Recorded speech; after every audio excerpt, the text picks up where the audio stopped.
Em nome do Pai, do Filho e do Espírito Santo. Amém. Olá, meu irmão e minha irmã. Hoje é a aula 13 do Catecismo em 100 aulas.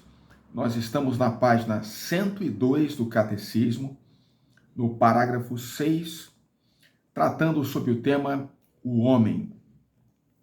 O Catecismo nos ensina: Deus criou o ser humano à sua imagem. A imagem de Deus o criou. Homem e mulher, ele os criou. Gênesis 1, versículo 27. O homem, portanto, ocupa um lugar único na criação. Ele é imagem de Deus. Em sua própria natureza, corpo e alma, o homem une o mundo espiritual e o mundo natural. O ser humano também é criado homem e mulher, e Deus o estabeleceu em sua amizade. Em primeiro lugar, nós percebemos então que a designação o homem se refere ao ser humano, portanto, homem e mulher. O Catecismo nos explica então, em primeiro lugar, que o homem é criado à imagem de Deus. Por ser imagem de Deus, o indivíduo humano tem a dignidade de pessoa. Ele não é apenas alguma coisa, mas alguém. É capaz de se conhecer, de se possuir, de se doar livremente e de entrar em comunhão com outras pessoas.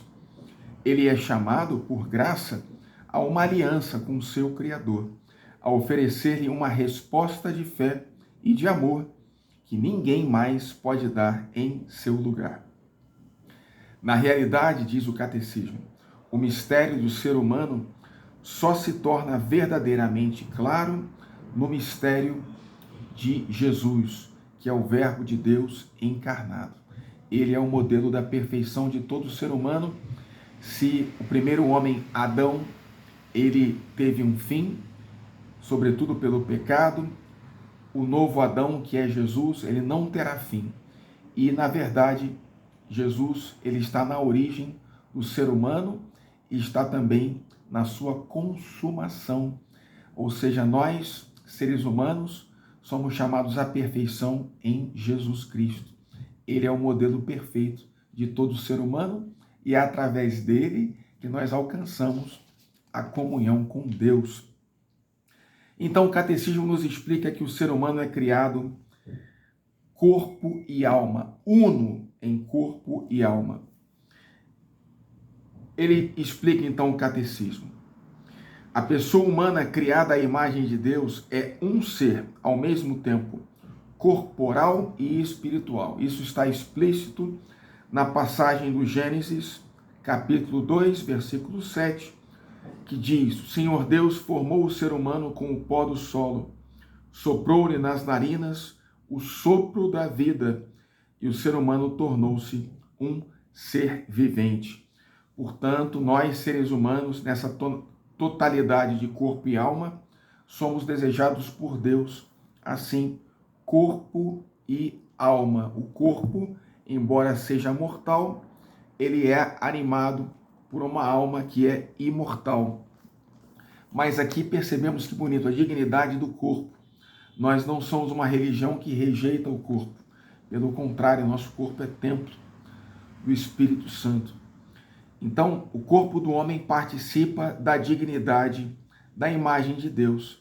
Ele é corpo humano precisamente porque é animado pela alma espiritual. E a pessoa humana inteira que está destinada a tornar-se no corpo de Cristo o templo do Espírito. Portanto, não é lícito ao homem desprezar a vida corporal. Ao contrário, ele deve estimar e honrar seu corpo, porque criado por Deus e destinado à ressurreição no último dia. Nós entendemos então com São Paulo que nós somos corpo, mente e espírito. 1 Tessalonicenses, capítulo 5, versículo 23. E devemos, portanto, buscar a nossa saúde no corpo, nos alimentando bem, praticando exercícios físicos, dormindo bem, na mente, ou seja, cultivando boas relações, tendo momentos de descanso, boas leituras, e no espírito, através da vida de oração, da vida sacramental, nos conservando em estado de graça. O Catecismo nos ensina, no item 3 deste parágrafo, homem e mulher, ele os criou. E aqui nós vemos a igualdade do homem e da mulher e não a diferença, que são desejadas por Deus. O homem e a mulher se complementam em perfeita harmonia e assim, no fruto desse amor, colabora com a criação de Deus. O homem e a mulher geram a vida, perpetuando a espécie humana para a honra e glória do Senhor. O homem e a mulher são feitos um para o outro. Não que Deus os tivesse feito apenas pela metade ou incompletos. Ele os criou para uma comunhão de pessoas, na qual cada um pode ser ajuda para o outro, por serem ao mesmo tempo iguais como pessoas. No matrimônio, Deus os une de maneira que, formando uma só carne, possam transmitir a vida humana. Sede fecundos, multiplicai-vos, enchei a terra. Gênesis 1, 28. Ao transmitir a seus descendentes a vida humana, o homem e a mulher, como esposos e pais, cooperam de forma única na obra do Criador. O Catecismo conclui esse parágrafo falando sobre a vida do homem, do ser humano no paraíso. Ali havia uma justiça original, havia uma comunhão perfeita com Deus, o trabalho não era uma penalidade, mas era fruto justamente dessa amizade com o Criador. Mas tudo isso foi perdido através do pecado.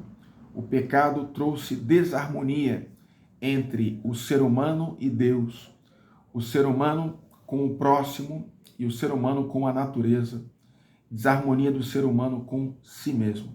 É isso que nós vamos ver no próximo item do Catecismo. A queda, o pecado original. Pela intercessão da Virgem Maria, abençoe-vos o Deus